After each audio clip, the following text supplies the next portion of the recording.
37वां अध्याय मत्स्यावतार तथा मधु कैटभ वध।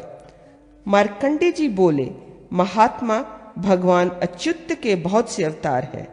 सुतराम उनका विस्तार पूर्वक वर्णन नहीं किया जा सकता, इसलिए मैं उन्हें संक्षेप से ही कहता हूं। यह प्रसिद्ध है कि पूर्व काल में जगत की सृष्टि करने वाले भगवान पुरुषोत्तम अनंत नामक शेषनाग शरीर की शैया पर योग निद्रा का आश्रय लेकर सोए हुए थे।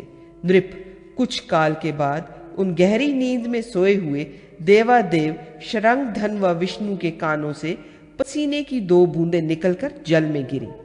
उन दोनों बूंदों से मधु और कैटभ नाम के 2 दैत्य उत्पन्न हुए, जो महाबली, महान शक्तिशाली, महापराक्रमी और महाकाय थे। नृपश्रेष्ठ, इसी समय उन सोए हुए भगवान की नाभि के बीच में महान कमल प्रकट हुआ और उससे ब्रह्मा जी उत्पन्न हुए। राजन, भगवान विष्णु ने ब्रह्मा जी से कहा, महामते, तुम प्रजाजनों की सृष्टि करो। यह सुन उन कमलोद्भव ब्रह्मा जी ने तथास्तु कहकर भगवान जगन्नाथ की आज्ञा स्वीकार कर ली तथा वेदों और शास्त्रों की सहायता से वे ज्यों ही सृष्टि रचना के लिए उद्यत हुए, त्यों ही उनके पास वे दोनों दैत्य मधु और कैटभ आए। आते ही वे बलभिमानी घोर दानव क्षण भर में ब्रह्मा जी के वेद और शस्त्र ज्ञान को लेकर चले गए। राजन, तब ब्रह्मा जी एक ही क्षण में ज्ञान शून्य हो दुखी हो गए और सोचने लगे, हाय, अब मैं कैसे प्रजा की सृष्टि करूंगा। भगवान ने मुझे आज्ञा दी कि तुम प्रजा की सृष्टि करो, परंतु अब तो मैं सृष्टि विज्ञान से रहित हो गया, अतः किस प्रकार सृष्टि रचना करूंगा।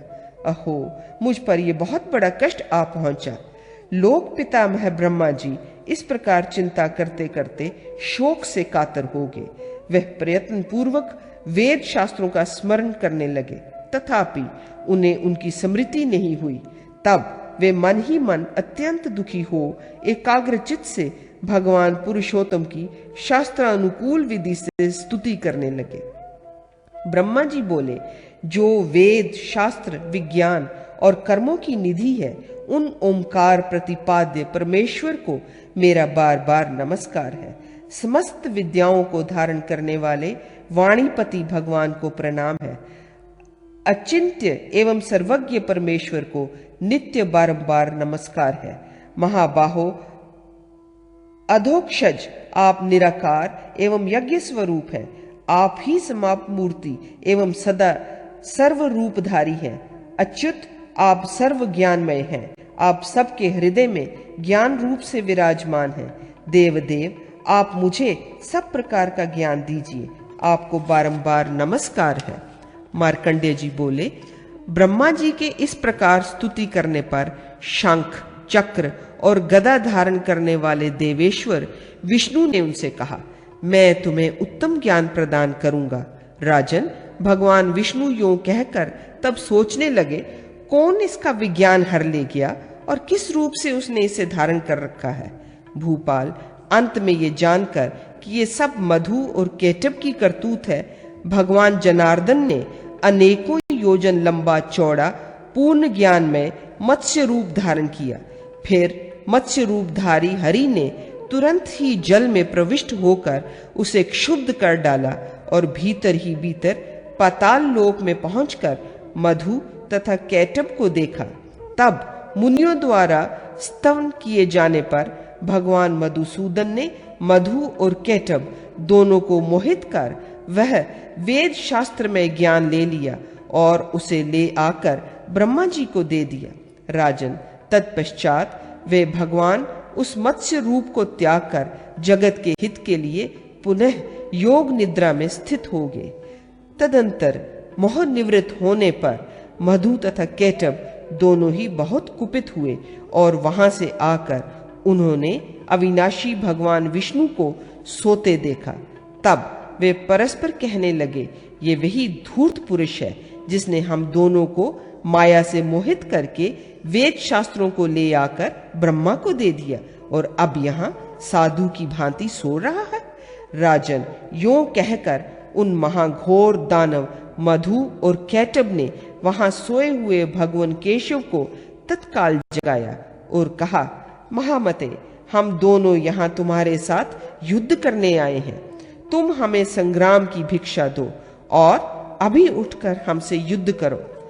नृपवर उनके इस प्रकार कहने पर देवदेव भगवान ने बहुत अच्छा कहकर अपने शारंग धनुष पर प्रत्यंचा चढ़ाई।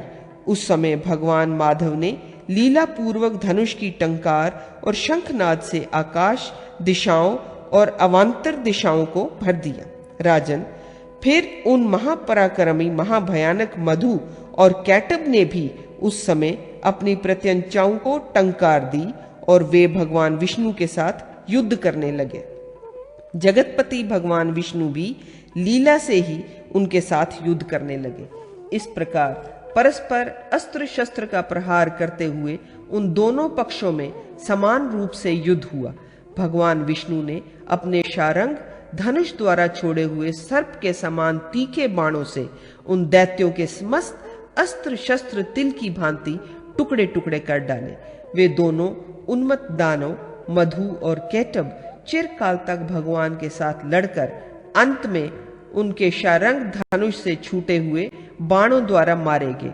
राजन, तब श्री विष्णु भगवान ने उन दोनों दैत्यों के भेद से इस पृथ्वी का निर्माण किया। इसी से इस वसुंधरा का नाम मेदिनी हुआ।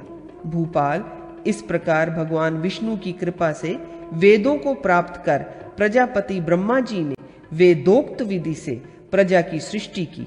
नृप, जो भगवान की इस अवतार कथा का प्रतिदिन श्रवण करता है, वह चंद्रलोक में निवास करके वेद वेता ब्राह्मण होता है।